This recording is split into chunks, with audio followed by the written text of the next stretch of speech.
قانون رقم 25 لسنة 1968 بإصدار قانون الإثبات في المواد المدنية والتجارية وفقاً لآخر تعديل صادر في 6 يونيو 2007.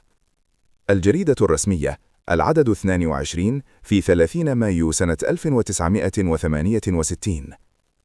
قانون رقم 25 لسنة 1968 بإصدار قانون الإثبات في المواد المدنية والتجارية وفقاً لآخر تعديل صادر في 6 يونيو عام 2007. باسم الأمة، رئيس الجمهورية، قرار مجلس الأمة القانون الآتي نصه وقد أصدرناه.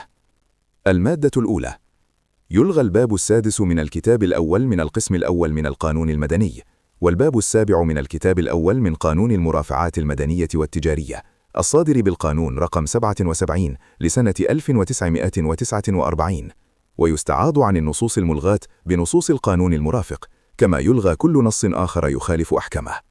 المادة الثانية: ينشر هذا القانون في الجريدة الرسمية ويعمل به بعد 6 أشهر من تاريخ نشره.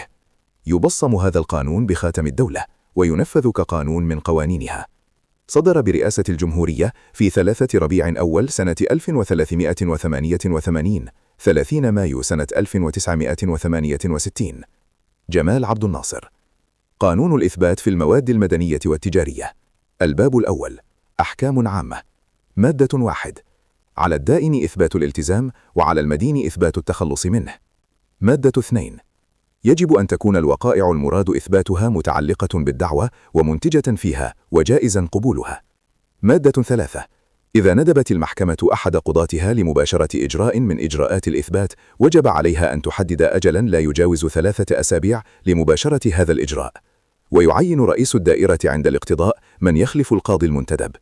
مادة 4: إذا كان المكان الواجب إجراء الإثبات فيه بعيداً عن مقر المحكمة، جاز لها أن تندب لإجرائه قاضي محكمة المواد الجزئية الذي يقع هذا المكان في دائرتها، وذلك مع مراعاة الميعاد المنصوص عليه في المادة السابقة.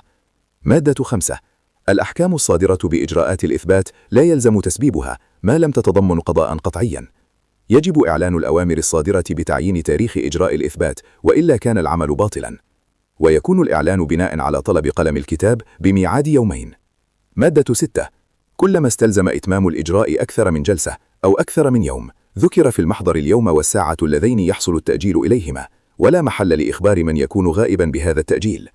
مادة 7: تقدم المسائل العارضة المتعلقة إذا حضر الشاهد وامتنع بغير مبرر قانوني من أداء اليمين أو من الإجابة، حكم عليه طبقا للأوضاع المتقدمة بغرامة لا تجاوز 200 جنيه. 2. مادة 81: إذا كان للشاهد عذر يمنعه من الحضور، جاز أن ينتقل إليه القاضي المنتدب لسماع أقواله، فإن كان التحقيق أمام المحكمة، جاز لها أن تندب أحد قضاتها لذلك، ويدعى الخصوم لحضور تأدية هذه الشهادة، ويحرر محضر بها يوقعه القاضي المنتدب والكاتب.